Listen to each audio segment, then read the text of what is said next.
Bonjour et bienvenue. Aujourd'hui, on va s'attaquer à un texte qui a vraiment fait l'effet d'une bombe à sa sortie en 71. Il s'agit de Race et culture de l'ethnologue Claude Lévi-Strauss. Et on va essayer de décortiquer ensemble une argumentation qui vient complètement dynamiter la façon dont on pense le lien entre ces deux notions. Ou plutôt l'absence de lien. Exactement. Et pour commencer, Lévi-Strauss, il ne perd pas de temps. Le point de départ est un constat, assez brutal. Ah oui, c'est radical. Il dit qu'après presque 2 siècles de recherche, les anthropologues n'ont jamais, mais alors jamais, réussi à se mettre d'accord sur une définition de la race. C'est quand même fou. Si les spécialistes eux-mêmes sont dans l'impasse. Mais voilà, c'est peut-être que le concept lui-même est une illusion, quoi. Ça force à tout repenser. Exactement. Le point de départ, c'est un échec. Et c'est ça qui est passionnant. Notre mission aujourd'hui, ça va être de suivre son raisonnement, pas à pas. C'est une vraie enquête intellectuelle. Mhm. On va voir pourquoi, pour lui, le concept de race est un mirage scientifique. Et surtout, on va arriver au cœur de sa pensée, qui est un renversement spectaculaire. C'est-à-dire. Et si ce n'était pas la biologie qui déterminait la culture, mais l'inverse? Si c'était la culture qui sculptait la biologie? D'accord. L'idée est vertigineuse.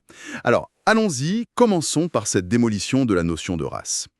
Lévi-Strauss explique qu'il y a eu, en gros, 2 grandes tentatives pour expliquer les différences physiques entre les humains. Oui, deux grandes hypothèses. Et en fait, les deux mènent à des impasses. La première. La première, la plus ancienne, elle imagine que les races se sont séparées il y a très très longtemps, des millions d'années peut-être. D'accord. Le problème, c'est que c'est tellement lointain que c'est absolument invérifiable. On n'a aucune donnée, aucun fossile, rien. Donc la race devient une sorte de. D'axiome, c'est le mot qu'il utilise, une affirmation qu'on doit croire sur parole, sans preuve. C'était la démarche de Gobineau au XIXe siècle. C'est pas de la science, c'est une croyance. Donc, première piste, impasse totale. Elle est hors de portée de la science. Et la deuxième, plus récente. Alors celle-là, elle se heurte à des problèmes encore plus complexes. L'idée, c'était de classer les gens selon des traits visibles, la couleur de peau, la forme du crâne, les cheveux. Le truc classique, quoi. Voilà. Sauf que les généticiens sont arrivés et ont tout compliqué. Ah, Ils ont montré que ces quelques traits visibles ne correspondent pas forcément à des milliers d'autres traits génétiques qu'on pourrait appeler invisibles. attendez. Ça veut dire que si on faisait une carte du monde des races, basée sur, je sais pas, les groupes sanguins, Elles seraient complètement différentes de la carte basée sur la couleur de peau. C'est exactement ça. donc il n'y a pas un paquet de gènes qui formerait une race. Non. Et le coup de grâce, c'est que ces gènes n'ont pas de frontières nettes. Leur fréquence varie de manière continue sur la planète. C'est un dégradé. D'accord. Alors, où est-ce qu'on trace la ligne? Où commence la race X et où s'arrête la race Y? C'est un choix arbitraire du chercheur. Totalement arbitraire. Ça ne correspond à aucune réalité biologique. Ok, là ça devient vraiment intéressant. Lévi-Strauss raconte que face à ce problème, les scientifiques se sont lancés dans une quête un peu folle. Ah oui, la fameuse quête des traits sans valeur adaptative. C'est ça. Explique-nous. L'idée était la suivante. Si on trouve un trait physique qui ne sert à rien, mais alors vraiment à rien, qui n'aide ni ne nuit à la survie, Mhm. alors il ne peut pas être le fruit de la sélection naturelle. Il serait donc un marqueur pur, un fossile biologique d'une origine très ancienne. C'était le Graal, quoi. Une sorte de marqueur neutre qui aurait traversé les âges, et alors ils ont trouvé. Échec total. À chaque fois. Ils pensaient avoir trouvé, et à chaque fois, des recherches plus poussées montraient qu'en fait, ça avait une fonction. Par exemple. La forme du crâne, on a vu que globalement, les crânes humains ont tendance à s'arrondir. L'éclaircissement de la peau, une adaptation pour produire de la vitamine D et éviter le rachitisme. D'accord. On s'est rabattu sur les groupes sanguins en se disant là c'est bon. Et puis non. On a découvert des liens avec la résistance à la variole, à la peste, c'était un fiasco constant. C'est incroyable. Chaque piste était une impasse. Il raconte même qu'ils sont allés jusqu'à étudier les nouveau-nés. Oui, pour essayer de trouver des différences à la source avant l'influence de la culture. Et Et ils ont trouvé des différences, oui, des comportements moteurs, des tempéraments différents, mais là encore, le mystère reste entier. Est-ce que c'est inné, génétique, oui, ou est-ce que ça vient des conditions de vie dans le ventre de la mère? Son alimentation, son stress, c'est culturel, et ça a un impact direct. Et après, la façon de porter le bébé, de le nourrir, tout ça le façonne. et il y a un argument massu pour dire que c'est plutôt culturel, non? Un argument massue, oui. Les études ont montré que les différences entre un bébé né en Afrique et un bébé nord-américain sont bien plus grandes Hein? que celles entre un bébé blanc et un bébé noir né aux États-Unis. Exactement. Pourquoi? Parce qu'aux États-Unis, blancs ou noirs, ils sont élevés de manière assez similaire. C'est donc bien la culture de l'éducation qui a l'impact le plus fort. D'accord. Donc, toute cette première partie, c'est une démolition en règle. Scientifiquement, la race ne tient pas. Mais si on enlève ça, qu'est-ce qu'on met à la place? Et c'est là que Lévi-Strauss sort son idée la plus folle. C'est le cœur du réacteur. Après avoir méthodiquement tout démonté, il propose une nouvelle vision. Il dit Mhm. « On a posé la question à l'envers depuis le début.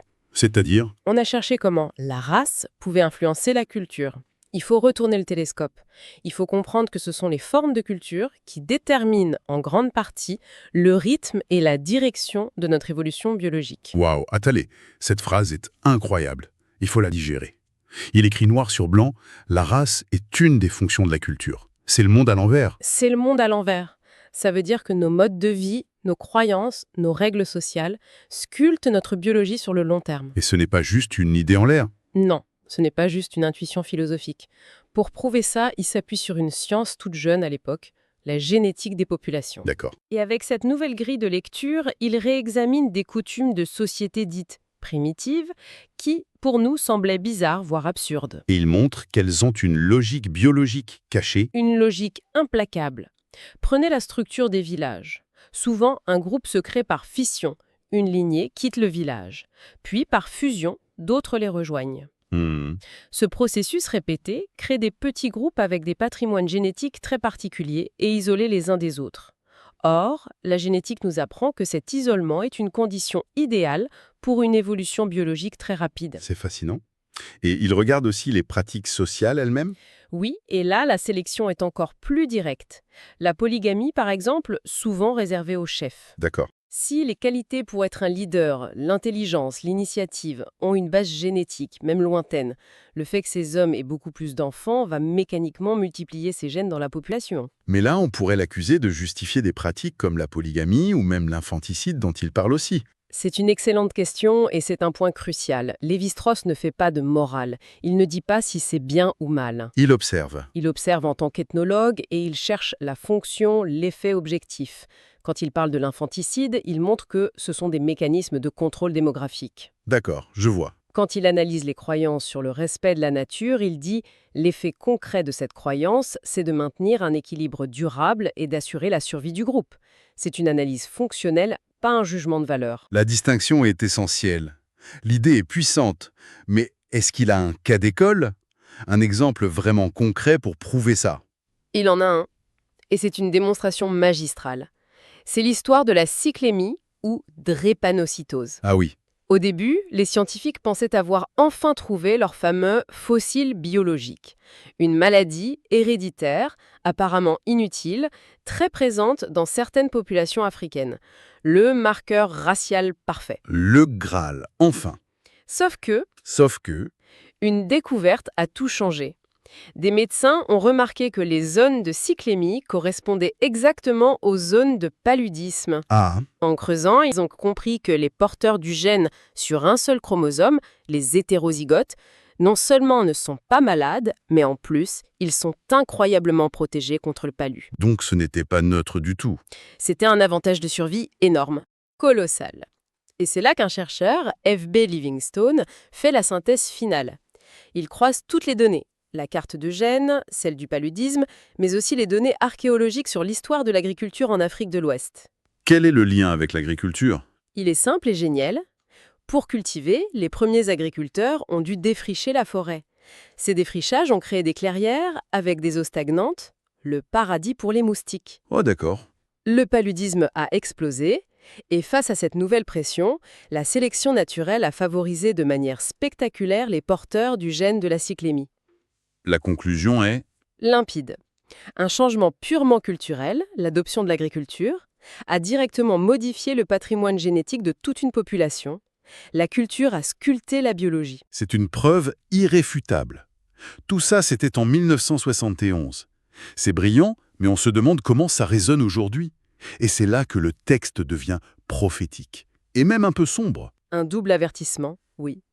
Le premier péril, c'est la mondialisation, l'homogénéisation culturelle. Mhm. Il soulève un paradoxe terrible. La lutte contre le racisme est un impératif moral absolu. Mais sans le vouloir, elle participe à un mouvement plus large qui tente à gommer les différences. Et pourquoi ce serait un problème de gommer les différences? Parce que pour lui, c'est justement de ces différences, de cet isolement relatif, qu'est née toute la créativité humaine. L'art, les religions, tout ça est né parce que des groupes ont évolué de leur côté. Il a une phrase très forte là-dessus. Toute création véritable implique une certaine surdité à l'appel d'autres valeurs. Pour créer du neuf, il faut être convaincu de ce qu'on fait sans se comparer en permanence. C'est là qu'il utilise sa fameuse analogie des trains. Oui, elle est très puissante. Les cultures sont comme des trains sur des voies parallèles, mais pas forcément dans le même sens. D'accord. On ne perçoit en détail que les trains qui vont dans la même direction que nous. On voit les passagers, le décor, mais un train qui nous croise en sens inverse? C'est juste une image floue, agaçante, dont on ne retient rien. C'est ça, on est tous au fond prisonniers de notre propre système de référence. C'est une image assez terrible. Ça veut dire qu'on est condamné à ne jamais vraiment se comprendre. C'est la part tragique de sa pensée. Et c'est cet isolement relatif qui a permis à chaque culture de produire des choses uniques. Le risque avec la civilisation mondiale, c'est que tous les trains finissent sur la même voie, dans le même sens, à la même vitesse. On se verrait tous parfaitement, mais il n'y aurait plus rien d'original à voir. Exactement. C'est le premier péril.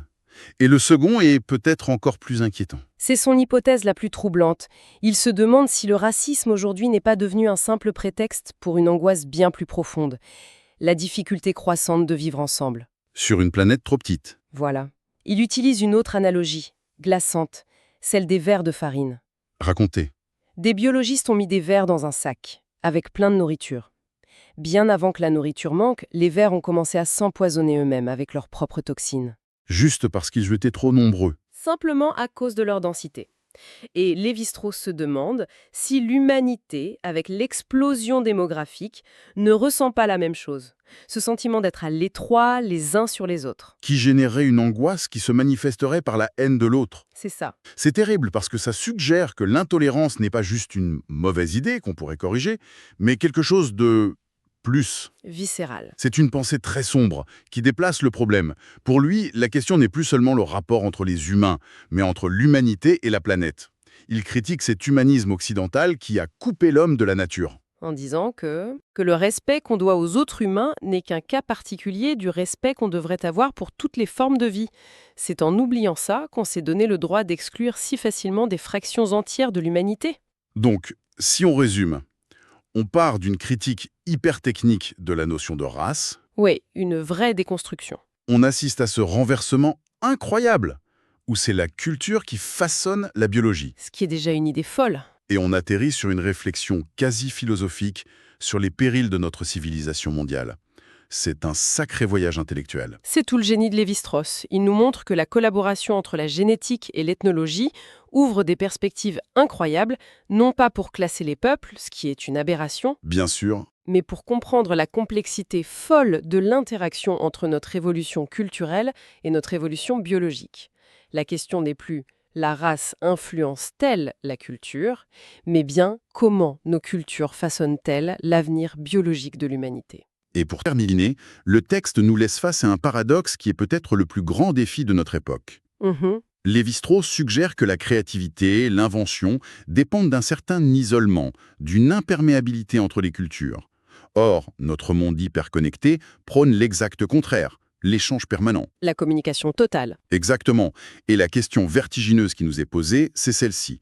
Comment peut-on préserver les conditions de la création originale qui nécessitent une forme de distance sans pour autant tomber dans l'intolérance et le repli sur soi? Est-il possible de trouver un équilibre entre une collaboration fructueuse et cet isolement relatif qui empêche les cultures de se dissoudre dans un grand tout uniforme? C'est l'immense question que nous laisse Lévi-Strauss.